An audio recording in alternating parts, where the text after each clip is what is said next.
Facebook ID আর ব্যবহার করতে চান না, কিন্তু কিভাবে স্থায়ীভাবে ডিলিট করবেন সেটাও জানেন না। ভুলভাবে ডিলিট করলে আবার ঝামেলায় পড়তে পারেন। আজকের ভিডিওতে দেখাবো মোবাইল থেকে কিভাবে খুব সহজে আপনার ফেসবুক আইডি পার্মানেন্টলি ডিলিট করবেন। তো প্রথমে আপনি ফেসবুকে চলে আসবেন, এরপর বাঁ সাইডে 3 লাইন অপশন একটা ক্লিক করবেন, এরপর নিচ থেকে সেটিংস এন্ড প্রাইভেসি অপশন একটা ক্লিক করবেন, তারপর সেটিংস অপশন একটা ক্লিক করবেন, এরপর অ্যাকাউন্ট সেন্টার অপশন একটা ক্লিক করবেন, একটু স্ক্রল করে নিচের দিকে আসবেন, ম্যানেজ অ্যাকাউন্টসে ক্লিক করবেন। এখান থেকে যে আইডিটা ডিলিট করতে চাচ্ছেন সেটা সিলেক্ট করে ম্যানেজ অপশনে ক্লিক করবেন। তারপর এখান থেকে ডিঅ্যাক্টিভেশন অর ডিলিশন এই অপশনে ক্লিক করবেন। এখান থেকে ডিলিট অ্যাকাউন্ট অপশনটি সিলেক্ট করবেন, তারপর কন্টিনিউ অপশনে ক্লিক করবেন। এখান থেকে আপনি আবার কন্টিনিউ অপশনে ক্লিক করবেন, তারপর যে কোনো একটা কারণ এখানে সিলেক্ট করবেন, দেন আবার কন্টিনিউ অপশনে ক্লিক করবেন। এরপর এখান থেকে ইয়েস ডিঅ্যাক্টিভ ইনস্ট্যান্ট এটাতে ক্লিক করবেন, তারপর আবার কন্টিনিউ অপশনে ক্লিক করবেন। এরপর আপনার ফেসবুক আইডির পাসওয়ার্ডটি দিবেন, এরপর কন্টিনিউ অপশনে ক্লিক করবেন।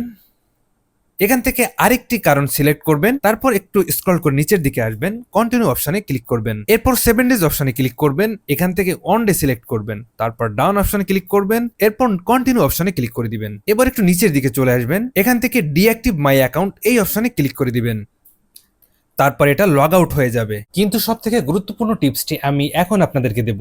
আপনি যদি এখানে 7 থেকে 15 দিনের ভিতরে ফেসবুকটি আবার লগ ইন করেন, তাহলে কিন্তু আপনাকে ফেসবুক আইডিটা ডিলিট করতে দেওয়া হবে না এবং পুনরায় আপনাকে ফেসবুকটি রিঅ্যাক্টিভ করে দেওয়া হবে। সো আপনাকে এটা থেকে সতর্ক থাকতে হবে, কোনোভাবেই আপনি কোনো ডিভাইসে এই ফেসবুকটি লগ ইন করবেন না, তাহলে 15 দিন পরে আপনার ফেসবুকটি ডিলিট হয়ে যাবে পার্মানেন্টলি। তো বন্ধুরা, অবশ্যই আপনারা এই সিস্টেমে ট্রাই করবেন এবং যদি ভালো লাগে, কাজ হয়, তাহলে অবশ্যই আমার ভিডিওতে একটা কমেন্ট রেখে যাবেন। ধন্যবাদ সবাইকে। পরবর্তী ভিডিওর জন্য অবশ্যই একটা লাইক করবেন।